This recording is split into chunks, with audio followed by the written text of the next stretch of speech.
Hi, greetings and welcome, microbiologist explorers. Today, again, we're still continuing on with our experience videos. We've just got two more videos to do. This one, which is First Life, and next time we'll do Atomic Ghost Fleet. But for the moment, let's get on with it. First Life. So far we've already done Chainsmokers, which was a good music video, and we've also done Shark Island. But now we're trying out First Life on this little short series of stuff. Little mini adventures. Little mini, what do they call it? Experiences, yeah. Little mini experiences. So many you can call them mini-me. And it's over there again. Come, let's see if I... Over there. Thank you. Oh, David Attenborough. I do like him. I used to watch some of his stuff when I was a kid. First Life. Life. One of the great mysteries of the universe. Today on Earth, it exists in abundance. Ooh, the black hole but how time. and when did it first appear? How many turtles down there are there? Around you are all the groups of animals alive today, divided into 5 great categories. Vertebrates, invertebrates, plants, bacteria, and fungi. What did I just knock over? If you look down, you're looking back in time over this great complexity of life to a common ancestor at the bottom. Can't see any turtles down there.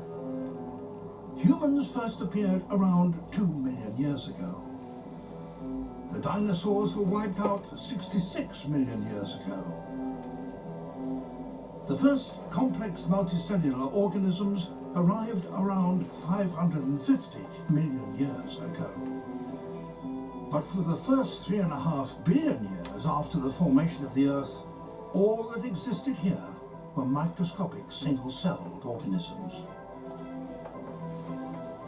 The planet was very different from the one we know today. Yeah, we actually had The early continents had only just solidified. The land was volcanic, dry and lifeless. Because of blue-green algae, But deep in the oceans, life was beginning.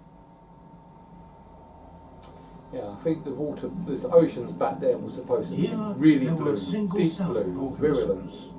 because of blue-green algae. For millions of years, conditions remained unchanged, but slowly oxygen levels in the Earth's oceans began to rise, and that had a profound effect on the development of life.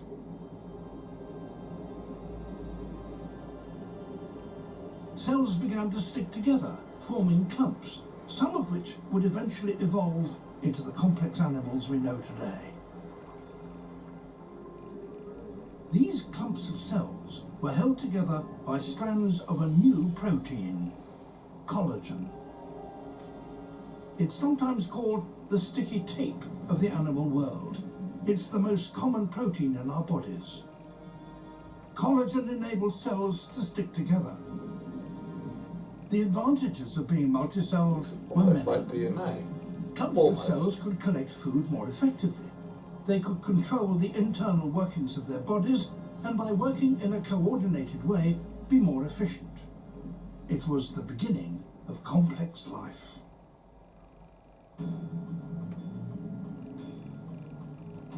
Millions of years later, life had evolved far beyond its infancy as simple clumps of cells into considerably more complex forms.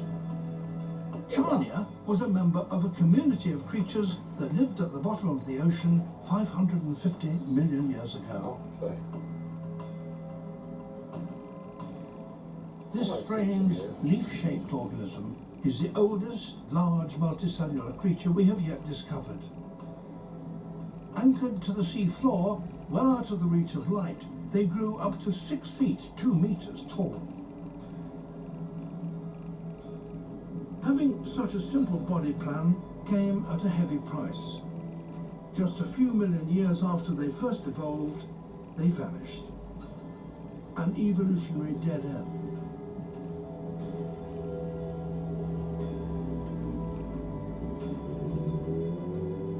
Just as Charnia was dying out, new creatures appeared that were constructed in a completely different and more complex way.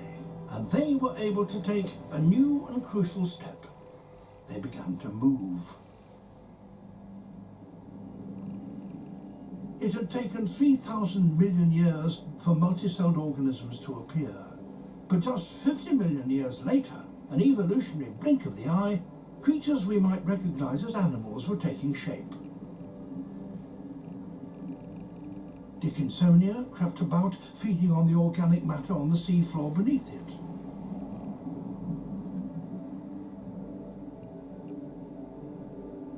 Kimberella was an early ancestor of the mollusks. Slugs? Sprigina was the first animal we know of with a head at one end and a tail at the other, and between a body with two identical halves, ready to be split down the middle.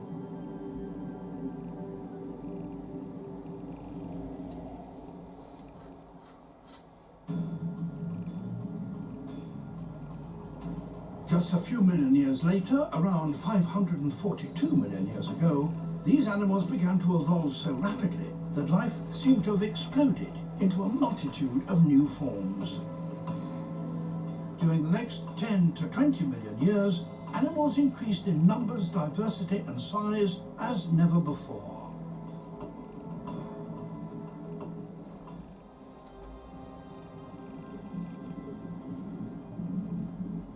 Suddenly, the oceans were teeming with life.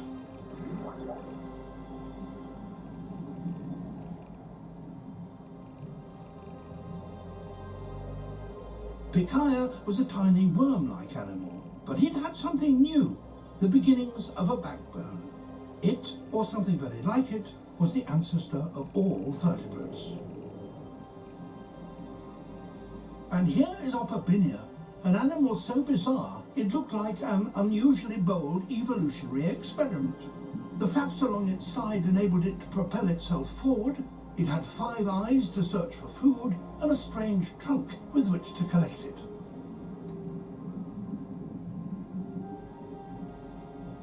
Wiwaxia, once thought to be an ancestor of earthworms, is now believed to have been an early snail with a spiked protective shell.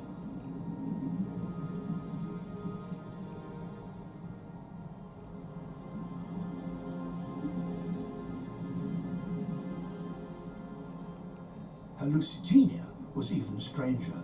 Its spikes were probably defensive, for now there were predators around.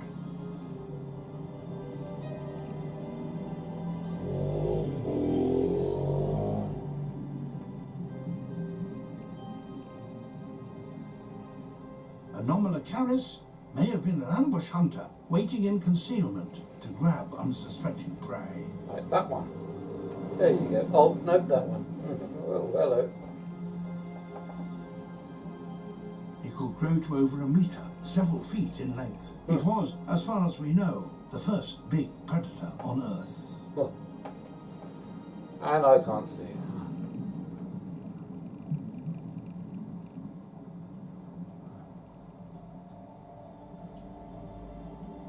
Creatures now needed to be able to defend themselves. Ammonites, relatives of today's squid Titanite. and octopi, evolved shells. Ammonites and Titanites. That's what I did on the time travel Other game. creatures evolved hard, jointed plates that encased their entire bodies, an exoskeleton.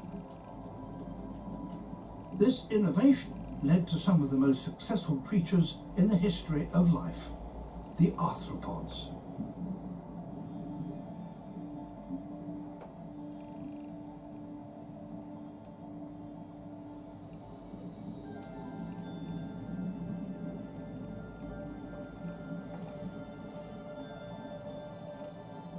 These are called trilobites.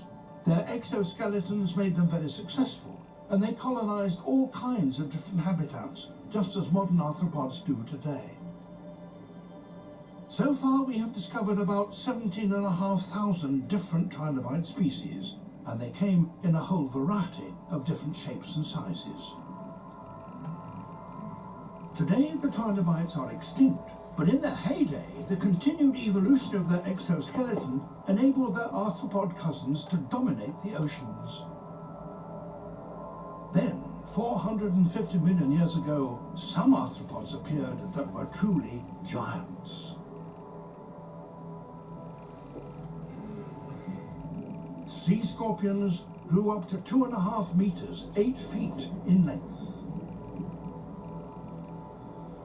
They were the top predators of the day, and they remain the biggest aquatic arthropod that has ever existed.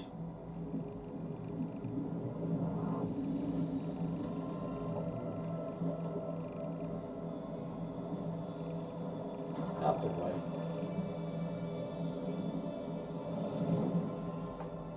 The waters of the planet were now full of life, but the land remained barren and without animals of any kind. Life wouldn't colonize the land for another 100 million years.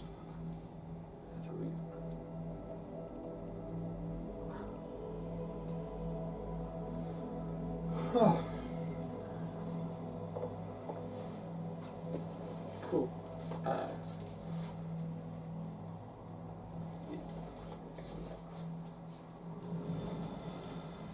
Cool. Actually, that was mildly enjoyable. I mean, I do like some of that David Attenborough's work. So I used to watch some of his stuff on TV when I was a kid, especially all the wildlife stuff, and also along with David Bellamy. I mean, at one point even had the David Bellamy beer. So, yeah, down here in the jungle. Yeah, I even did like a sort of a little mini sketch for the pantomime. They say, over here, sorry, I didn't get it right in it. Down over here, you can see the dominant pupper bird human here in the office as he looks agitedly at the TV. Sorry, as he looks at the clock rolling on to 6 o'clock. You'll hear his famous pub mating call in action. Pub, pub, pub, pub.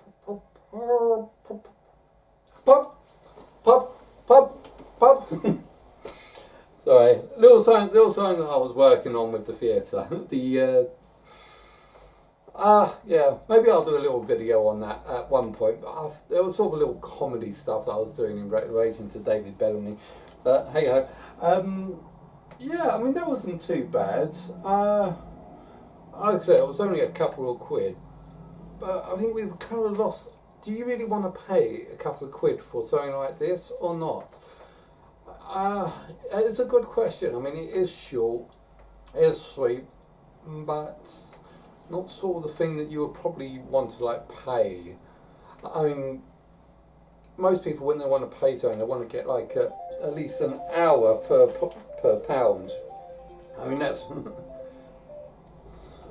I mean that works for me. I mean that's my level of engagement. So if anything that I pay for, I try to get at least an hour's use out of it per pound.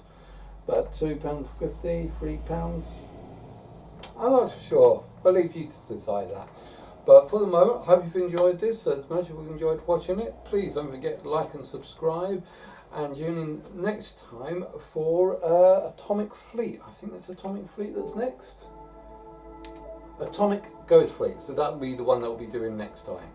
So thanks very much for watching, and see you guys out there.